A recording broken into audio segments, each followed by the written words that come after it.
HP Pro G2 motherboard है HP का। और देख सकते हैं जैसे कि मैं यहाँ पे ऑन कर रहा हूँ, रैम लगा हुआ है, फिर भी ये बीप साउंड किए जा रहा है। हम देखेंगे, ऑन कर रहा हूँ, देखिए बीप साउंड कर रहा है, डिस्प्ले नहीं आ रहा इस केस में। और इस केस में आप ही प्रॉब्लम फेस कर रहे होंगे, तो उसको हम कैसे ट्रबल शूट करेंगे, डायग्नोस करेंगे, स्टेप बाय स्टेप चेक करेंगे। तो इस केस में मैं अगर बताना चाहूँगा, आप कार्ड लेवल इंजीनियर हैं, कार्ड लेवल काम कर रहे हैं, तो एक बार रैम प्रोसेसर चेंज करके देख लीजिए।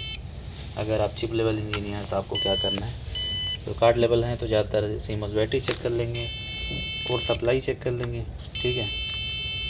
कोर सप्लाई, सीमोस बैटरी सब कुछ ऑलमोस्ट ओके है। उसके बाद से रैम पे सप्लाई चेक कर लेंगे, रैम पे 1.2 आ रहा है कि नहीं। तो मोस्टली हमारा जो इम्पोर्टेंट लेवल होता है रैम का भी होता है, 1.2 आ रहा है देखिए। तो रैम भी ओके, हमें अभी चेक करने की ज़रूरत है। तो दो चीज़ें हैं, फर्स्ट ऑफ ऑल हम यहाँ पे कहीं देखेंगे जंपर वगैरह, क्योंकि यहाँ पे देखिए लिक्विड, यहाँ पे लिक्विड टाइप का कुछ गिरा हुआ है देखिए, तो हो सकता है इसका कुछ प्रॉब्लम हो। हम एक बार काम करते हैं, रैम स्लॉट को चेंज करके देख लेंगे।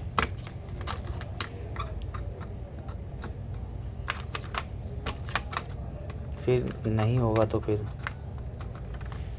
एक बार प्रोसेसर चेंज करके देख लेंगे बस, और कुछ इसमें गेम नहीं होता। एक काम करते हैं, प्रोसेसर एक बार देखते हैं। तो देखिए दोस्तों, इस केस में मैंने रैम भी बदल लिया, दूसरा रैम लगा लिया, तो भी ये सेम कंडीशन है।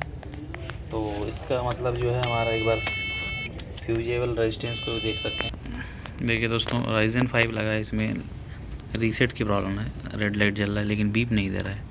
तो एक बार हमें प्रोसेसर एक बार चेंज करके देख लेना होगा। नहीं होगा तो आपको इसी एरिया के आसपास काम करना है, एक बार बायोस अपडेट करके देख लेना है, और कुछ नहीं होगा। दूसरा क्या होता है, इस IC को एक बार दोबारा निकाल के देख लीजिए लगा के, और इसमें ज़्यादा कुछ होता नहीं है। और एक बार, क्योंकि मैंने प्रोसेसर बदला तो देख सकते हैं स्टेटस चेंज हो गया, बट वो डिस्प्ले नहीं आएगा क्योंकि इसमें ये प्रोसेसर नहीं चल रहा है, क्योंकि पहले से ख़राब। जय श्री राम। ओके, यही फ़र्क है बस हमारे एनालिसिस में, कार्ड के थ्रू डायग्नोस करने में। और ये फ़ैन डायरेक्टली चलने लगता है, तो आपको बताया था यहाँ पे कंपोनेंट होते हैं, यहाँ पे फॉल्ट हो जाते हैं, जो ट्रांजिस्टर वगैरह आप देख रहे हो, इनको बदल दीजिए, आपका प्रॉब्लम सॉल्व हो जाएगा। ये सब केस होते हैं। और एक बार ओरिजिनल को लगा के दिखा देता हूँ, जो इसके साथ लग के आया था। देखिए बीप कर रहा है, तो एक बार प्रोसेसर रिप्लेस करके ज़रूर देखिए। Ryzen 3 इसमें चलता है 2200G, ठीक है। और Ryzen 5 चेक करेंगे तो इसमें भी चलेगा 3200G, 4400G, ठीक है।